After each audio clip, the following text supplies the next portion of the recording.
হাস্যকৰ কথা আৰু মানে প্ৰথম কথা হ'ল চৰকাৰ কাৰ আছে বিজেপি দলৰ চৰকাৰ গতিকে বিজেপিৰ নেতৃত্বাধীন চৰকাৰ থকাৰ পাছত তেওঁলোকৰ দলৰ মানুহে আকৌ ন্যায় বিচাৰি ৰাজপথলৈ ওলোৱা কথাটো কেনেকুৱা ধৰণৰ কথা অতি আশ্চৰ্যজনক হাস্যকৰ কথা আৰু এতিয়া এনেকুৱা হৈছে অৱস্থাটো যে বিজেপিয়ে ন্যায় বিচাৰিছে চৰকাৰৰ ওচৰত তেওঁলোকৰ চৰকাৰ আছে তেওঁলোকৰ মুখ্যমন্ত্ৰী তেওঁলোকৰ হিচাপত আটাইতকৈ মহাপ্ৰতাপী মুখ্যমন্ত্ৰী আটাইতকৈ কৰ্মদক্ষ মুখ্যমন্ত্ৰী আৰু তাৰ পাছতে এতিয়া প্ৰথম কথাটো হ'ল এই গোটেই কাৰ্যসূচী এইটো প্ৰমাণ কৰিলে যে মুখ্যমন্ত্ৰীৰ ওপৰত বিজেপি দলৰ কোনো আস্থা নাই তেওঁলোকৰ নিজা দলৰ মানুহৰে অসমৰ মুখ্যমন্ত্ৰী হিমন্ত বিশ্ব শৰ্মাৰ ওপৰত আস্থা নাই সেইকাৰণে দলটোৱে ৰাজপথত ওলাই হেঁচা দিব লগা হৈছে মুখ্যমন্ত্ৰীক যে আমাক ন্যায় লাগে নিজৰ মুখ্যমন্ত্ৰীৰ ওপৰত বিশ্বাস নাই প্ৰথম বিজেপি দলটো দ্বিতীয় তেওঁলোকে কেইবাটাও শ্লোগান প্ৰথমে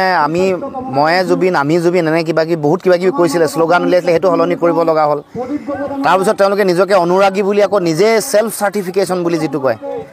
সেইটো কৰিব লগা হৈছে তেতিয়াও মানুহে ক'লে তাৰপিছত আকৌ বেলেগ সলনি কৰি আছে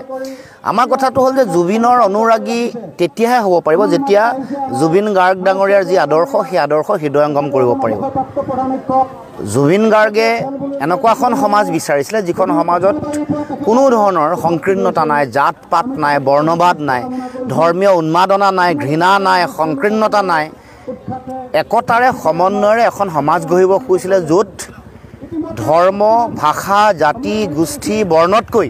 মানৱতা আটাইতকৈ ওপৰত আছে জুবিনদাৰ আদৰ্শ এনেকুৱা আদৰ্শ যি আদৰ্শই সমগ্ৰ পৃথিৱীৰ সকলো প্ৰাণী জীৱকুলক তেওঁ জীয়াই ৰখাৰ যি অধিকাৰ সেই অধিকাৰ তেওঁ দিছে সেইকাৰণে গছ কটা বাধা দিছে জীৱ জন্তুসকলৰ প্ৰতি অফুৰন্ত মৰম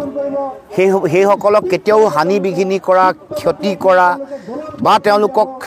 বলিলে ঠেলি দিয়া এনেকুৱা ধৰণৰ কোনো কথাৰ তেওঁক গ্ৰহণ কৰা নাছিলে কিন্তু এতিয়া বিজেপি দলটোৱে কি কৰে তেওঁলোকে সদায় সাম্প্ৰদায়িকতা কৰে সদায় মানুহৰ মাজত সংকীৰ্ণতা ঘৃণাৰ ৰাজনীতি কৰে মেৰুকৰণৰ ৰাজনীতি কৰে গতিকে তেওঁলোকে জীৱনত যিমান চেষ্টা কৰিলেও চিঞৰি চিঞৰি তেতুফালি ক'ব পাৰিব যে আমি জুবিন গাৰ্গৰ গানৰ অনুৰাগী কিন্তু আদৰ্শৰ অনুৰাগী জুবিন গাৰ্গ নামৰ সত্তাটোৰ যি সত্তাৰ প্ৰভাৱ সমাজৰ পৰিধি অতিক্ৰম কৰি গৈছে বৰ্ণ জাতি গোষ্ঠী বিভিন্ন সকলো মানুহক অতিক্ৰম কৰি জুবিন গাৰ্গৰ আদৰ্শ আৰু চেতনা সত্তাই সকলোকে অতিক্ৰম কৰিছে সীমা অতিক্ৰম কৰিছে গতিকে সেই আদৰ্শৰ কেতিয়াও তেওঁলোক অনুৰাগী হ'ব নোৱাৰে যিমান চেষ্টা কৰিলোঁ সেইকাৰণে আজি পতাকালৈ ক'ব লগা হৈছে তাৰমানে মোৰ এইটো এনেকুৱা মই ভাবোঁ যে এইটো এনেকুৱা এটা প্ৰতিযোগিতা যি প্ৰতিযোগিতাই মানে তেওঁলোকে যিটো ৰাজনীতি আৰম্ভ কৰিছে এইটোৰ যোগেদি নিজৰ দলৰ দলীয় পতাকালৈ যেতিয়া অনুৰাগী বুলি কৈছে ৰাজনীতিকৰণ কৰিবলৈ আৰম্ভ কৰিছে দ্বিতীয়তে জুবিন গাৰ্গৰ আদৰ্শৰ প্ৰতি সহযোগিতা নথকা যিসকল মানুহ সেইসকলক মানে জুবিন গাৰ্গৰ আদৰ্শৰ বিৰুদ্ধে থকা মানুহসকলক একত্ৰিত কৰিব খুজিছে নহ'লেতো এইটো হীনমন্যতা কিয় বিজেপিৰ এই ৰাজনীতি কৰিবলৈ যি সময়ত আমি সকলোৱে ন্যায় বিচাৰিছোঁ আমিও বিচাৰিছোঁ তেওঁলোকে বিচৰাটো আমি ভাল পাইছোঁ কিন্তু ৰাজনীতিকৰণ কৰাটো আমি বেয়া পাইছোঁ আজি সমগ্ৰ অসমৰ ৰাইজক হাস্যৰস দিছে ৰাইজে কৈছে যে এতিয়া চৰকাৰে যেতিয়া ন্যায় দিব নোৱাৰিব আৰু নিজে মুখ্যমন্ত্ৰীয়ে নিজে ক'ব লগা হৈছে বোলে আমিয়েই দিম কোনোবা এগৰাকীয়ে কৈছে ন্যায়পালিকাই দিব আমিও জানো যে ন্যায়পালিকাই ন্যায় ব্যৱস্থাটোৱে দিব কিন্তু মুখ্যমন্ত্ৰীয়ে আমি দিম বুলি কওঁতে যেতিয়া একমাহ অতিক্ৰম কৰিলে একমাহলৈকে গোটেই প্ৰক্ৰিয়াটো যেতিয়া শুদ্ধ ৰূপত নাই যোৱা বুলি ৰাইজে অনুভৱ কৰিছে বিভিন্ন ধৰণৰ প্ৰতিক্ৰিয়া চলি আছে এতিয়া কৰক পদত্যাগ কৰিম বুলি কৈ আছে কৈয়ে থাকে তেওঁ বহুতবাৰে কৰক পদত্যাগ কৰিব বিচাৰিছে কৰক তাৰপিছত চাই লওক শান্তি আহে নাহে মই বেয়া পাইছে কিয় পদত্যাগ কৰিবলৈ প্ৰত্যাহ্বান জনাইছোঁ মুখ্যমন্ত্ৰীয়ে যদি পদত্যাগ কৰিবলৈ তেওঁ ইচ্ছা কাৰণ তেওঁ কৰিবই লাগে ন্যায় দিব নোৱাৰা মানুহে যিবোৰ কথা কৈছিলে মানে জুবিন গাৰ্গক চাৰ্টাৰ ফ্লাইটত আনিব নোৱাৰা মানুহ জুবিন গাৰ্গক সৰু সুজাই খেলপথাৰৰ মাজত ৰাইজক শ্ৰদ্ধাঞ্জলি দিব নোৱাৰা মানুহ জুবিন গাৰ্গক মানে নশ্বৰ দেহ গ্ৰহণ কৰিবলৈ ছিংগাপুৰলৈ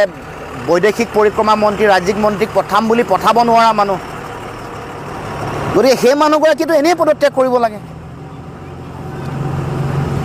পদত্যাগ কৰিব নালাগে জানো চিতাভস্ম জিলাই পঠাম বুলি কৈছিলে এনেকৈ ৰাজহুৱা স্থানত ৰাখিব শ্ৰদ্ধাঞ্জলি জনাব ৰাজহুৱা প্ৰতিখন জিলাত এইবোৰ কৰিব নোৱাৰা মানুহজনে পদত্যাগ নিশ্চিতভাৱে কৰিব লাগে। এইটোতো আৱেগ, মানুহক জনগণক আৱেগিক কৰি থাকি লাভ নাই। আমি আহ্বান জনাইছোঁ, পদত্যাগ কৰি নিজৰ ব্যৰ্থতাটো বিফলতাটো তেওঁ মানে স্বীকাৰ কৰক। এইটো ইয়াতকৈ ডাঙৰ কমেডি একো নাই আৰু এইটো এটা আটাইতকৈ বেছি ডাঙৰ হাস্যৰস। জুবিন গাৰ্গৰ আদৰ্শৰ বিৰুদ্ধে কাম কৰা কা জাপি দিয়া দলটোৱে আৰু এইটো কথা কয় নেকি? কা বিৰোধিতা যিগৰাকীয়ে কৰি আছিলে, যিগৰাকী ব্যক্তিয়ে ধৰ্ম, বৰ্ণ, জাত, গোষ্ঠী এইবোৰক বাদ দি সমন্বয়ৰ এখন সমাজ গঢ়ে, একতাৰ সমাজ গঢ়ে, য'ত কোনো সংকীৰ্ণতা নাই, বিভেদ নাই, মানুহৰ মাজত ভেদাভেদ নাই, সেনেকুৱা সমাজ গঢ়া মানুহখন সদায় সাম্প্ৰদায়িকতা সৃষ্টি কৰা, ধৰ্মীয় উন্মাদনা দিয়া, ঘৃণা দিয়া, সংকীৰ্ণতা দিয়া দলটো, তেওঁলোকৰ নেতা কৰ্মকৰ্তা এইটো কথা কোৱাৰ লগে লগে ইয়াতকৈ ডাঙৰ কমেডি আৰু কি থাকিব পাৰে কওকচোন? মেকুৰীয়ে বয়সত ওলালে যে ৰাজনীতি কোনে কৰিছিল অতদিনে? আমি কোনেও অসমৰ ৰাইজে ৰাজনীতি কৰা নাই, বিৰোধীয়ে নাই কৰা। মুখ্যমন্ত্ৰী, তেওঁলোকৰ দলৰ নেতা পালি নেতাসকলে অতদিনে তেওঁলোকে যে মানে ৰাজনীতি কৰে, সেইকাৰণে দীঘলীয়া তালিকা কি কি কৰিলে, কোন এনেকুৱা মুখ্যমন্ত্ৰী আছে? ভূপেন হাজৰিকা ঢুকাওঁতে মুখ্যমন্ত্ৰীয়ে তালিকা ওলাইছিলে নেকি কি কাম কৰিছিলে? এইটো প্ৰথম ইতিহাসত। আৰু ধন্যবাদ লাগে তেওঁলোকক, কথাই কথাই প্ৰশংসা লাগে, মানুহ লগাই দিয়ে। আপোনালোকৰ হাউচবোৰলৈ ফোন কৰে, DIPৰ যিগৰাকী দায়িত্ব আছে হাউচ ফোন কৰি কয় আপোনালোকৰ যিবোৰ চেনেলৰ মানুহ আছে অলপ প্ৰশংসা লিখিবলৈ কওকচোন, ধন্যবাদ দিবলৈ কওক মুখ্যমন্ত্ৰীক। এয়া হ'ল তেওঁলোকৰ অৱস্থা। গতিকে ৰাজনীতি কোনে কৰি আছিলে, কোনে জুবিন গাৰ্গৰ মৃত্যুৰ পিছত মানে প্ৰকৃত ন্যায় ব্যৱস্থাটোক মানে যি ধৰণে তেওঁলোকে আগবঢ়াব লাগে আগবঢ়াব নোৱাৰা ব্যৰ্থতা বিফলতা ঢাকিবৰ কাৰণে এতিয়া এইবোৰ কথা বতৰা আৰম্ভ কৰিছে। আৰু এটা কাম কৰিব, তেওঁলোকে চৰিত্ৰ হনন কৰিবলৈ আৰম্ভ কৰিব, যিটো কাম তেওঁলোকে কৰিছিল। আমি আজিয়ে সকীয়াই দিছোঁ যে ব্যক্তিগত কথা বতৰাবোৰৰ মূল যিটো ন্যায় ব্যৱস্থালৈ নানিব, চৰিত্ৰ হনন কৰিবলৈ চেষ্টা কৰিব। এইটো কিন্তু ভৱিষ্যতে নেক্সট স্ক্ৰিপ্ট আহি আছে, নতুন এখন চিত্ৰনাট্য মুখ্যমন্ত্ৰীয়ে লৈ আহিব, এইটো চৰিত্ৰ হনন। এই কথাত যাতে অসমৰ জনগণ কেতিয়াও ভুল নাযায়।